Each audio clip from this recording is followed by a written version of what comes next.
Hello, I'm Kerry Stairs, a partner at Charles Russell Speechleys, specialising in ESG and responsible business. Welcome back to our supply chain series on risk-based human rights due diligence.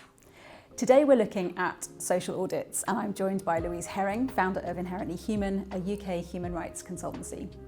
If you haven't already watched our earlier videos on why risk-based due diligence makes good business sense, you can find these on the CRS website. Today we'll cover what a social audit is and its limitations, how audits fit within current regulation, what other tools companies use, and how audits connect to stakeholder engagement.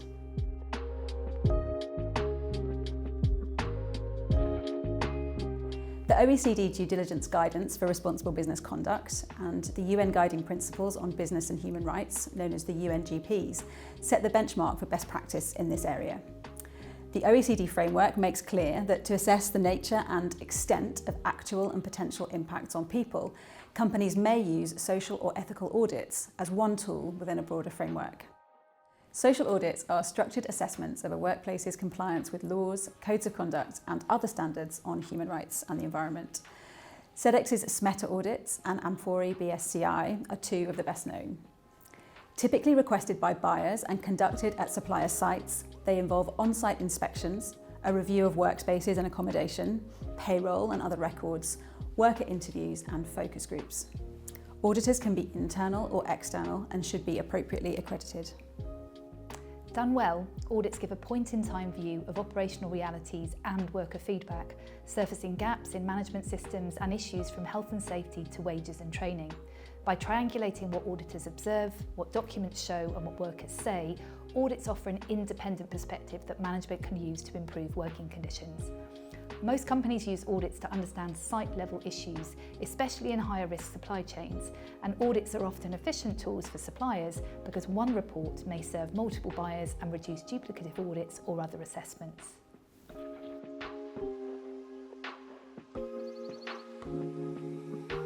Under the EU Corporate Sustainability Due Diligence Directive, known as the CSDDD, which requires risk-based human rights due diligence, social audits aren't mandated, but effective due diligence will often include them as part of a broader approach. CSDDD expects a high-level scoping exercise, using available information on high-risk sectors and geographies to identify where adverse impacts are most likely. Many companies start by mapping their highest risk supply chains first, building visibility tier by tier, and then iterating. They then conduct more in-depth assessments which are focused on the most salient, which means the most severe and the most likely risks to people. These assessments may well include audits. Detailed guidance for the CSDDD and related EU measures like the forced labour regulation is still evolving, so definitive answers on how they will frame the role of audits is currently limited. Our sense is that social audits will remain a key tool where the business knows there is a greater chance of risks, as they can help assess both the severity and likelihood of risk to people, and if used effectively, can support the timely resolution of workplace issues.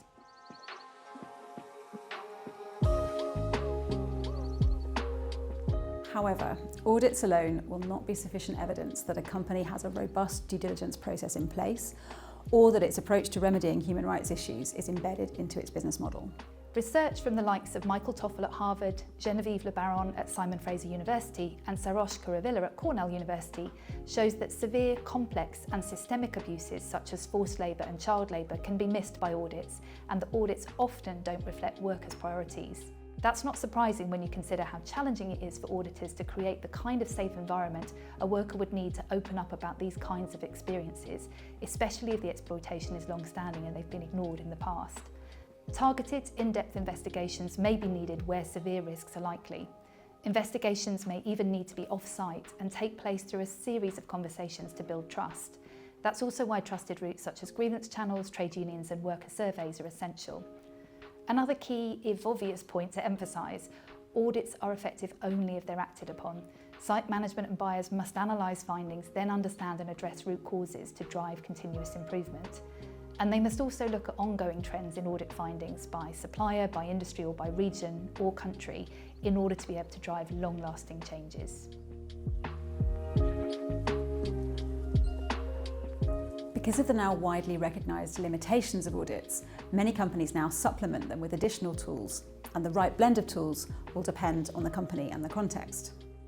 Other tools at businesses' disposal include environmental and human rights impact assessments, legal reviews, anti-corruption compliance systems, occupational health and safety inspections, and assessments by industry or multi-stakeholder initiatives, including Know Your Customer or KYC processes.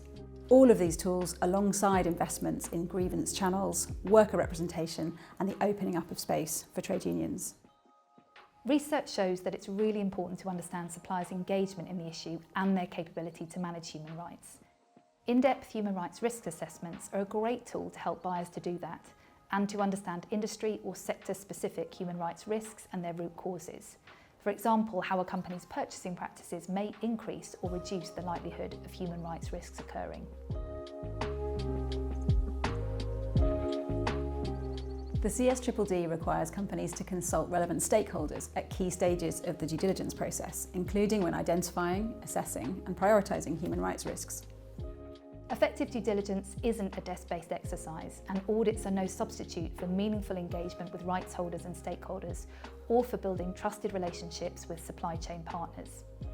And strong, effective trade unions continue to be the most sustainable and effective routes for providing real-time, ongoing collective feedback from workers, as well as channels through which issues can be resolved. In short then, social audits are just one important element within a wider ecosystem of tools and stakeholder input. Done well, they can help pinpoint risk hotspots and governance or cultural issues that might otherwise be missed, but they are not sufficient on their own. Thank you for watching. Look out for more videos in this series on risk-based human rights due diligence, and for more information and tailored advice, please don't hesitate to get in touch.